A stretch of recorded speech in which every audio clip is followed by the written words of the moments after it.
Не так давно осетинская теннисистка Ольга Байкулова вернулась из Америки, где играла за университет штата Мэриленд в городе Балтимор. Наша спортсменка была первым номером в команде, но из-за травмы, а потом операции на оба колена, и пришлось вернуться на родину. Правда, восстановилась Ольга довольно быстро и уже через полгода показала блестящий результат. Она первый мастер спорта России по теннису среди женщин в Северной Осетии и СКФО. У нас наконец-то появился первый мастер спорта, это девушка в республике, и на Северном Кавказе это такое первое значимое достижение. То есть игрок 50 в мире по женщинам готовый практически, но все будет зависеть только от финансовой стороны медали.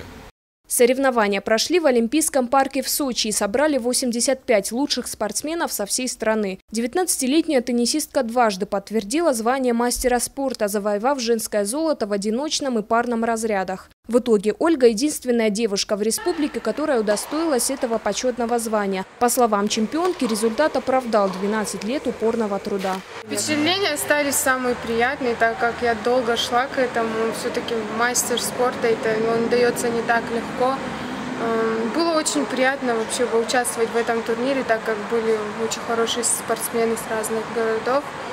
И я получила массу удовольствия. У Ольги есть все шансы попасть в список Мировой женской теннисной ассоциации. Правда, для этого нужны не только упорные тренировки, но и крупные финансовые вложения. Сейчас тренеры надеются на поддержку республиканского правительства. В ближайшее время они обратятся к руководству Северной Осетии и ждут исключительно положительных результатов. Тамила Хамицаева, Михаил Безуглов, Осетия ТВ.